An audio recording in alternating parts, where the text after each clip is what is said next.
So early September, I'm sitting on my computer. I get a bump on my neck.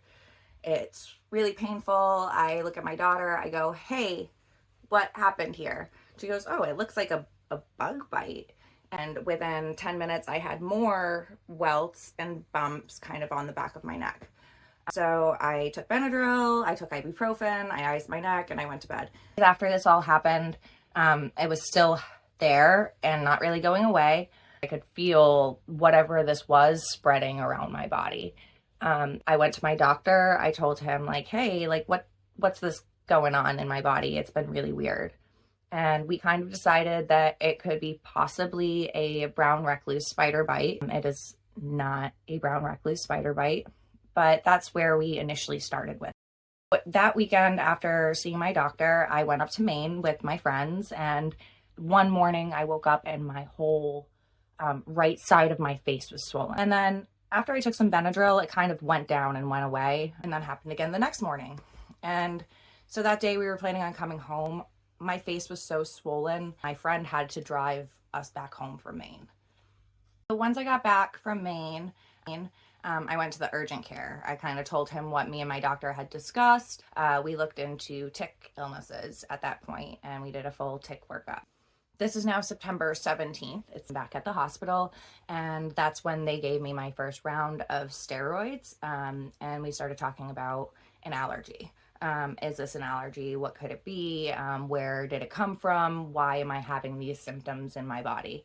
What did I eat? Did I change up my shampoo? New laundry detergent? We went through all of that stuff. And nothing was new, nothing that we could think about. Like, what could it be? Like, am I now suddenly allergic to something I've never been allergic to before? So at this point, I'm kind of afraid to eat anything.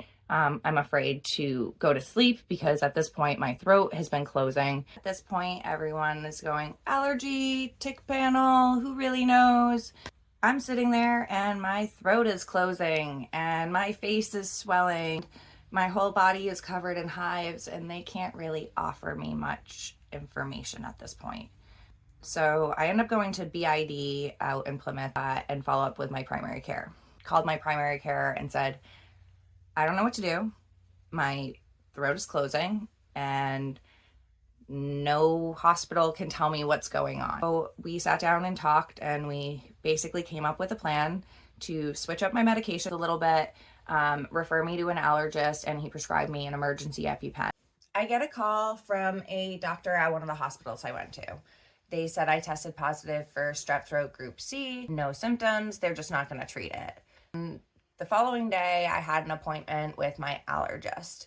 She goes, "Hey, look, I would love to try and figure out what this is, but we can't even do any testing until you're off your meds. So go to the hospitals, your doctors, find whatever labs they can do to get you off of these medications so we can test you." But the allergist did. She said, "Look, we're going to switch up your medications and we're going to hit you even harder with double the dosage of medications, plus steroids, double dose." So it was like a pretty intensive medication ride. So as things are getting a little bit worse, I go to the hospital. I have pretty much gone through every medication that there was.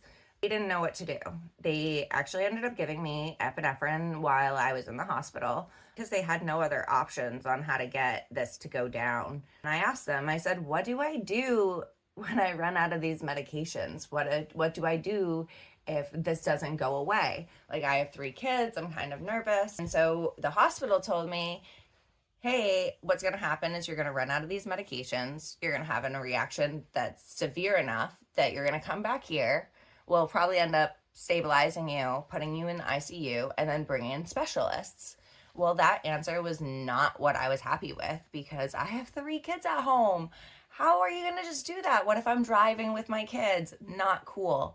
I call up my doctor. My doctor goes, "Dude, between your allergist and the Cape Cod Hospital, like, this is out of my wheelhouse." Told me I could just go into the emergency room at Boston. So we chose Brigham and Women's. I was there for 2 nights, 3 days, and they did a workup. They took me off of my allergy medications. They took me off all of my medications. And the reactions were so severe that they said, "We have to put you back on these medications. We have to figure it out. We have no idea."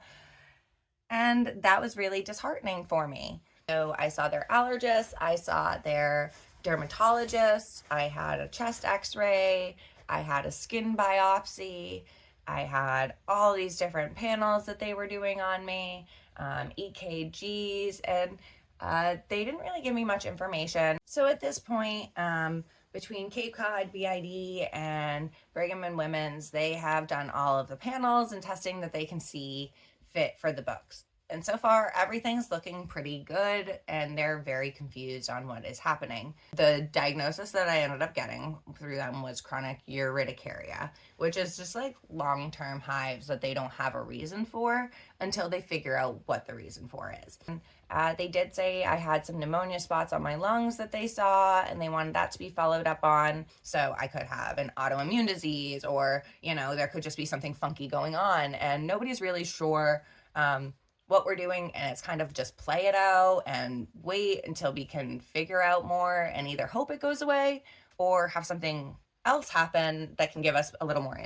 And they definitely said that I needed to stay on my medications and almost double, triple them. So I got an 8-week pack of steroids until we got to see our next follow-up visit.